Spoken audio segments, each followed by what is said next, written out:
The clock on the nightstand read 3:07 a.m. when the thud came. It was the kind of sound that cuts through sleep like a cold knife, the heavy, confident kick against wood that doesn't belong in your house at that hour. I blinked awake, heart skittering, and listened. For a moment there was silence that seemed to hold its breath. Then the window rattled with a second, harder impact. I had always assumed that if something like this ever happened to me, I'd be able to think clearly, call the police, shout, open the door a crack, and talk a calm adult down. Real life doesn't hand you calm adult moments like that. Real life gives you a shotgun of panic, and then the cage of decisions snapping shut. Stay, I whispered into the dark, and two immediate bodies moved, muscular shapes on the bed, small clouds of fur. Boone and Riggs were my K9s, rescue-bred and trained more for deterrence and protection than for attack. They were the reason I slept with the bedroom lamp on low, and the reason my neighbors joked I ran a gentleman's kennel rather than a home. People who met them were disarmed. Crooks who saw them on patrol videos learned to think twice. Tonight, their hackles rose like weather vanes.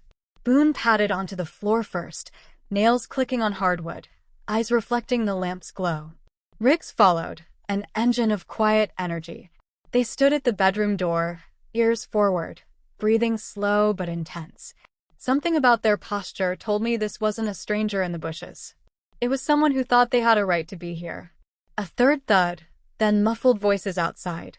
A woman's voice, crisp and authoritative, the tone of someone used to getting her way. "Open up," she said. "This is the HOA. We need access." I closed my eyes and tried to collect the pieces. The HOA. Of course. There had been ongoing disputes. A parking spat about a donor sticker on the curb, a complaint about the color of my mailbox, petty things that should have lived in the waste bin of municipal bureaucracy. But the HOA as an organization doesn't kick doors in at 3 a.m. The HOA as a person, on the other hand, has Karen energy. If you've met a Karen, you know the flavor. Entitlement spiced with a thin veneer of community concern, a talent for leveraging rules like weapons, and the sort of moral absolutism you can set your clock by. My HOA's Karen, Mrs. Patterson on the board, though everyone called her Karen behind her back, had been an escalating problem. She had sent letters, threatened fines, and once tried to block my backyard renovations because it might upset neighborhood values. The master key story came 3 weeks ago, delivered with a triumphant email from the HO. They'd had their locks rekeyed for safety reasons and kept a copy. They insisted it was for maintenance, for emergencies. Fine. I was careful about our interactions, logged everything, and kept my own records. But in the small hours of the morning, logic and careful documentation felt like a child's shield. I moved silently. Opening the bedroom door felt like an act under a microscope. I cracked it a fraction and peered down the hall toward the front door. Porch light haloed the entryway. Outside, the storm lantern of the neighborhood streetlight cast hard lines. The front door, usually a stout thing of oak and pride, had a dent in the jamb where someone had tried to ram their way in. Scrawl marks of shoe prints trailed in a chaotic rhythm. Karen stood on my stoop. Yes, her silhouette made the word fit, rosary of keys on a ring that caught light with every movement. She wore the self-assured slouch of someone who expected compliance, a blazer that had seen HOA meetings and coffee shop negotiations. Her face, when I could see it in the light as she turned, was a study in righteous irritation. She lifted a hand and knocked again, a sharp, accusing knuckle. "This is the HOA," she declared. "Open the door." "How did you get in my yard?" I asked instead, because asking felt like the polite precursor to calling the cops. My voice shook. I couldn't hide that. Boone made a low, small sound at the bottom of his throat, a rumbling disclaimer that he was in control. "I have a master key," she said plainly. "For safety reasons. You can't be barricaded in your home against reasonable inspection." "We can." "Reasonable inspection?" At 3 a.m. I cut in. The words tasted like a match struck on old paper. "On what authority? You don't get to just." She laughed, which in itself was a performance, an audition for annoyance. "Homeowners Association. Common area access. You can't be living in a way that endangers the community." "You're standing in my garden," I said. "You're not a cop, you're not a paramedic. If you have a complaint, email it. Send a letter. Knock during daylight when neighbors can see you." Her eyes narrowed. You know the rules, and you've been ignoring them. Which rules? I asked. Because there were 1,000 small items they could nitpick, not one of them justification for fugitive behavior at 3 in the morning. She leaned forward, and as she did, the master keyring glinted like a coronation. That movement, innocuous to most, was everything to the dogs. Boone stepped out, body a chess piece of controlled power. Riggs followed and bristled. The two of them formed a living blockade between me and the woman on the porch. They did not advance. They did not lunge. They were in tension and muscle, a line in the night. Karen's face changed at the sight of them. Somewhere between annoyance and calculation, she registered that this was a different scenario. But her pride was stubborn and well sanitized. "You need to let us in," she said through the door this time, aiming at the keyhole like a periscope for rules. I reached for my phone, thumbed the police radio app. My finger hovered over 911 as Karen's voice escalated into a theatrical cough of indignation. "Do not call the police," she shouted suddenly. "I have the master key. If you do anything foolish, you'll be the one in trouble for obstructing an HOA officer." There is a surreal comedy in a woman telling you not to call the police while attempting to use an association's master key like a badge. My mouth curled. "You're not an officer. You're a neighbor with delusions." She knocked the door again hard enough that paint chipped. The dogs took a step forward. Boone bared teeth, a flash of white and intent. Rick's slow warning bark filled the porch. Karen's hand flew reflexively to her chest in offense. "Is that some kind of attack dog?" she demanded. "You need to control your animals." Or, I suggested, "you need to leave the property." Her jaw tightened. For a moment, I imagined the scene being a minor domestic dispute that would melt in the dawn. Instead, it turned into an inciting shove.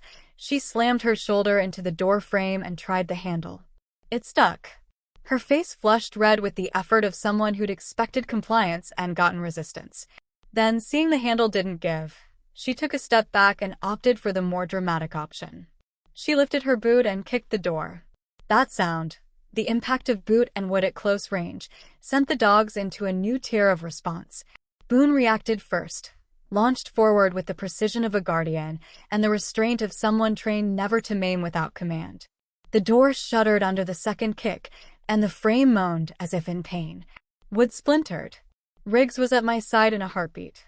"Down to wait," I ordered, voice surprisingly calm. They obeyed with the kind of discipline professional training fosters. Even so, a neighbor or an HOA board member trying to break into your home in the dark was the sort of thing that demanded a visceral response. I wasn't interested in seeing what would happen if the dogs lashed out. I wanted the situation to end without teeth, without sirens, without anything that might spiral into something ugly. "Last chance," I called. "Leave my property now, or I will call the police." She made a show of scoffing, then pulled out her phone and dialed, but not 911. It was deliberate. She wanted to claim some record of having attempted to gain entry. She filmed the door with the sort of performative outrage you'd expect from a person weaponizing policy as moral righteousness for the internet. "You can't hide behind your dogs," she said into the phone, pushing every button she could to make the drama go viral. At that moment, the amber flash of a cruiser rounded the corner. In small neighborhoods, a few patrols made their rounds late at night. Sometimes the beat cop was someone who'd grown up on the block. Maybe someone had heard the kick. Maybe the neighbor who fell asleep to the TV had been a good citizen. Either way, the siren was a clean, civilized sound. The cruiser eased up the street and stopped at the curb, headlights sweeping across the stoop and catching the keys, the dog, my face in the doorframe. Officer Ramirez stepped out, a compact man with careful eyes. He has the demeanor of someone used to de-escalation. He called, "Evening. Is everything all right?" I exhaled. "No. I trespassed, tried to use their master key, kicked my door." Karen pivoted to the officer in an instant and, with a perfunctory smile like a lawyer who had been praying for a judge, explained her version. "He refuses access. I'm trying to get in for safety inspection. They keyed the locks." Ramirez's gaze flicked between me and the splintered door. The narrative of neighborhood oversight had been dressed up in a legal-sounding gown, but the facts were stubbornly contrary to that attire. "We received a 911 call about a possible break-in," he said. "What's going on here?" I called 911 when she began to force entry, I said. She admitted to having an HOA master key, but she had no emergency reason to enter. She refused to identify herself as a legitimate emergency official. The officer nodded, and then the choreography of the law started to unfold. Karen, who had been soaking in the moral indignation like a sunbather revels in rays, suddenly switched gears. She coughed, adjusted her blazer, and insisted, "I was trying to ensure the community's safety. This homeowner has been cited for several code violations. Code violations do not authorize entry at 3 a.m. without a court order or police present," Ramirez said. "We asked for identification and documentation for why access is required." Karen pulled out a laminated HOA card with the board's letterhead, the kind of small prop the world gives petty officials who want to feel official. Ramirez looked at it, at the bent keys, at the splintered door. The lights of the cruiser flooded the porch. The dogs, finally relaxed, sat back on their haunches. Boone licked his chops and breathed like a smoker with a serene grin. "Ms. Patterson," Ramirez continued, "you can't force entry. If you're claiming to be an agent with right of access, you need verification. We can take statements. You might have rights within your contractual agreement, but those rights don't extend to breaking and entering in the middle of the night." The word breaking hung heavy. Karen's bravado deflated like a balloon with a pin. She blinked, rearranged her mouth into a smile that could have been a grimace. "I was only trying to do my duty." "Duty doesn't include kicking down someone's door," Ramirez said. "We're going to take statements. If you damaged property, the homeowner can make a call for trespassing and vandalism charges. If you felt a threat, you could have called us. You did not." The procession to writing statements is always oddly intimate. Pen scratching, signatures, names printed in longhand. Karen insisted on her version of events, which involved a litany of slights and an imagined heroic defense of the community. I handed the officer my list of incidents, emails, photos of the parking disputes, text messages where she threatened fines. I also handed over the footage from the security camera I had installed months prior. The camera showed her walking up the path with purpose, pointing the master key like a scepter, and then trying the handle. It showed the kick, the moment she made an audible, offended sound, and then the arrival of the cruiser. When Officer Ramirez asked for identification, she handed over the HOA card and a driver's license. He took the license, looked at the name, and slowed down as he flicked through his notes. "Miss Patterson, the HOA does not have legal authority to enter private residences without permission," he said. "You can attempt to serve notices, but you cannot break the law to enforce them. If you believe there is an immediate risk to life or property, you call us and we handle it." The emphasis on "we handle it" was a subtle but necessary reminder. The thin line between civility and criminality is policed by people who measure it in statutes, not in feelings. Later, as the adrenaline diffused and the neighbors' dim porch lights began to blink awake, the small crowd of curious faces gathered. Some offered sympathetic looks. One neighbor, Mr. Donnelly from 3 houses down, muttered about overreach. Others, drawn by the melodrama of a midnight intrusion, wanted details and gossip. Social currency in the neighborhood had been minted. The HOA board, when they finally convened a week after, in the fluorescent Mercy of the community center, marched through their script. Procedures will be revisited. Master key access was for emergency maintenance, and apology was in order. They promised audits and policies and a recommitment to appropriate times for inspections. They also claimed they never intended to frighten anyone. The language of contrition was as careful as their bylaws. My resin of satisfaction was tempered, though. The material facts didn't change. A woman with power she mistook for license had kicked my door and risked my safety. I could have pressed charges. Ramirez suggested a civil remedy for the damaged frame. The HOA's insurance might cover it.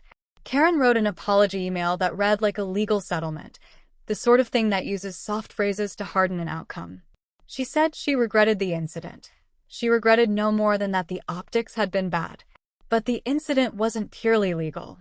It was a lesson in boundaries, both my own and those of a community.